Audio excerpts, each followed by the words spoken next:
Okay, good morning again from our Latrodectus habitat here on the west side of the Missouri River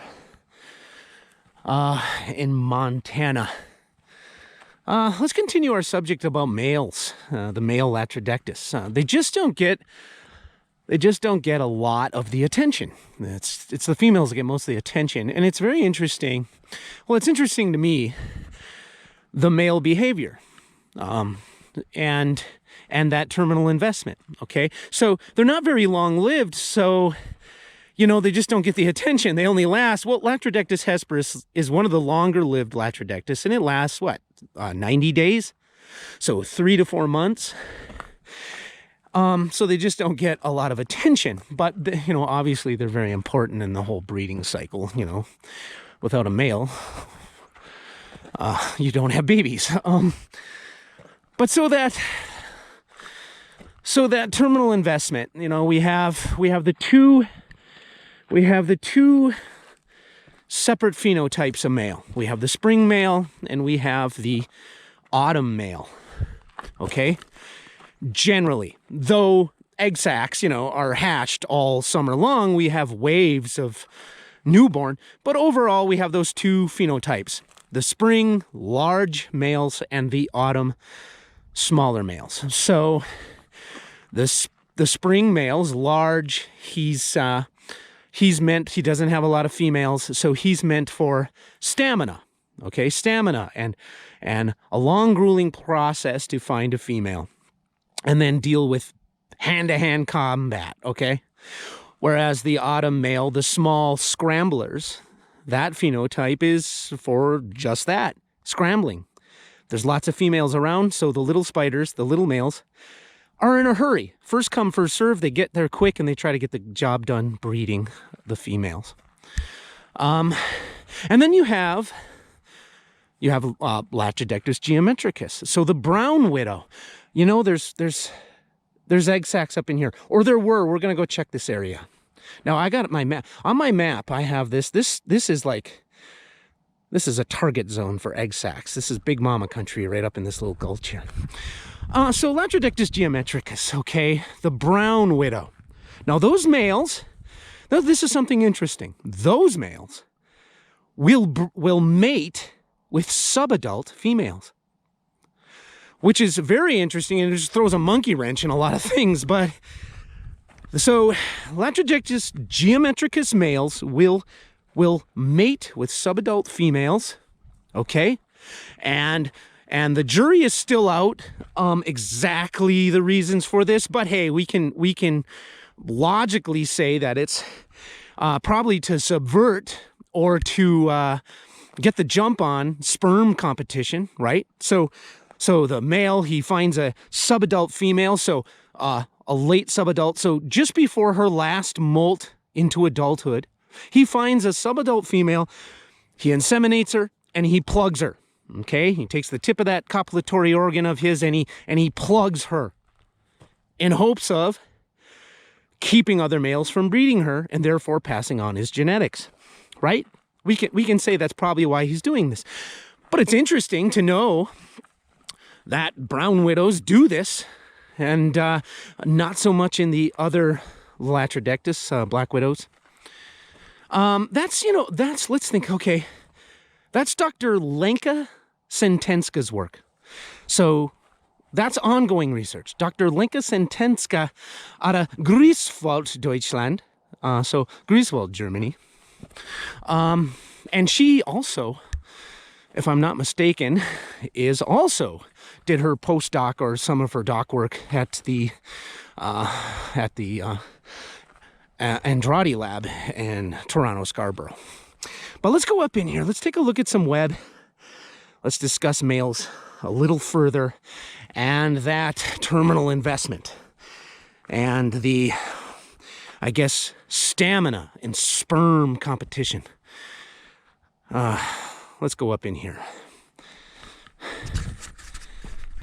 Okay, I'm a male black widow and I'm walking up through female Latrodectus land along this calcrete sedimentary rock.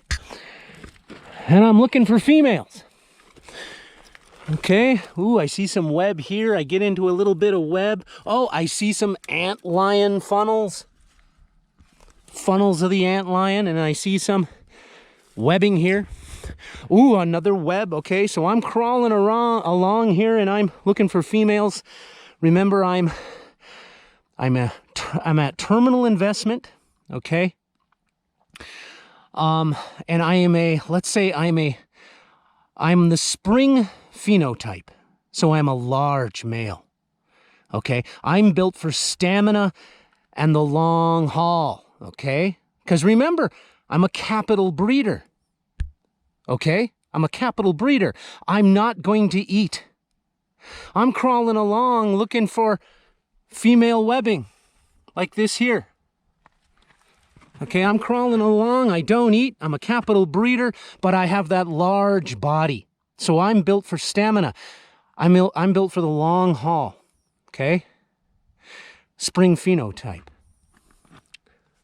Look at this amazing webbing. Latrodectus mama. She's living up in there. That's her hide. But look at this lattice work and sheet web. Okay, I find her. Now I'm the autumn or late summer phenotype. I'm a little male Latrodectus, and I'm crawling along, and I get down here, and I see this web. Okay, I get into this female's webbing, and I do it fast because I'm small. Okay, terminal investment again. I got to get the job done in adulthood. It's my whole purpose. I'm a capital breeder. So I got to get there fast. I'm small. I develop fast. Okay? I'm born. There's females everywhere. There's pheromone all over the place. Okay? So I develop fast. Why put it off? I develop really fast because I want to get to breeding. It's the whole point of my life. So boom, boom, boom. I molt, make a web, have a meal. I'm off. But I develop fast, so I'm very small. I am the autumn or late summer phenotype. The egg sacs. Two different phenotypes for two different behaviors. Two different adaptations. Behavior, development, and then that purpose.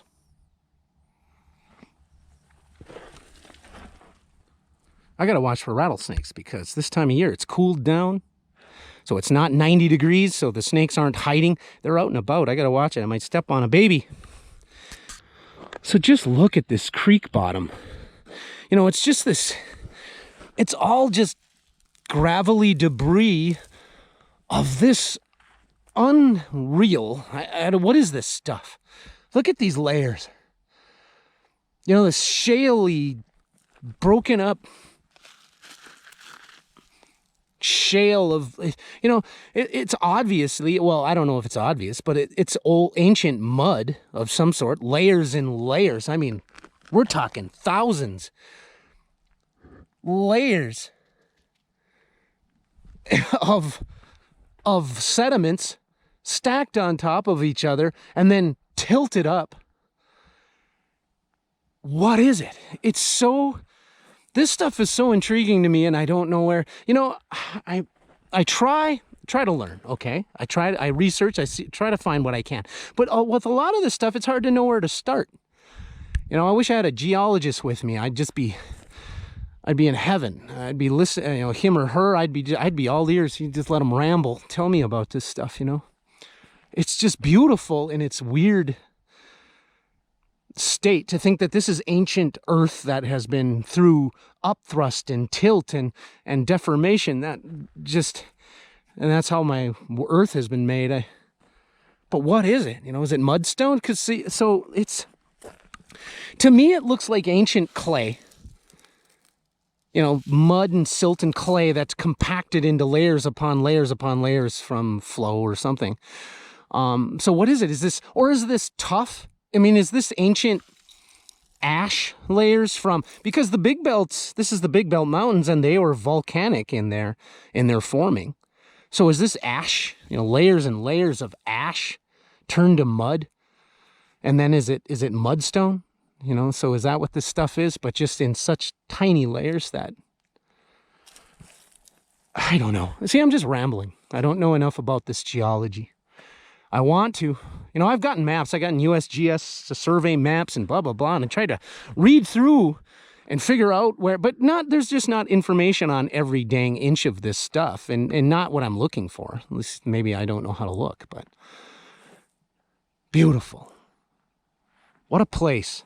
Latrodectus, Hesperus, Black Widow country. And just look at it. Look at the geology. Just phenomenal. Look at the layers. And when we really look close at some of this rock, just look at the layers of it. There's like 20 layers per inch. And it just goes on and on and on and on and on. And then look at this. Big Mama's funnel hide. Look at that. You know, the second I came down here, she disappeared. So we don't get to see her, of course, because she ran back inside. She's smart. And there's an old egg sac.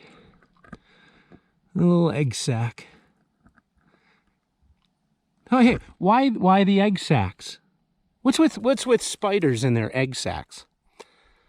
Well, let's go back. Let's go to ancient spiders. Ancient relatives were aquatic. Okay?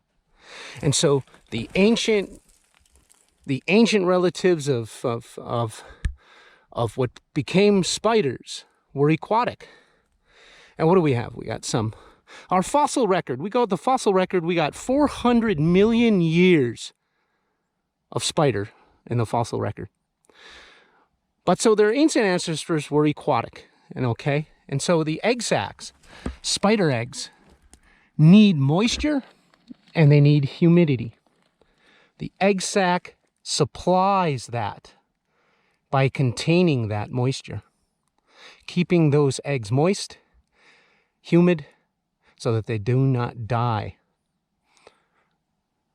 I don't know, many of you probably knew that, but something to talk about, right?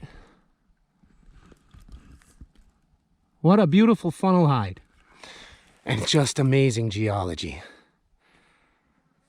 I quite literally just love this.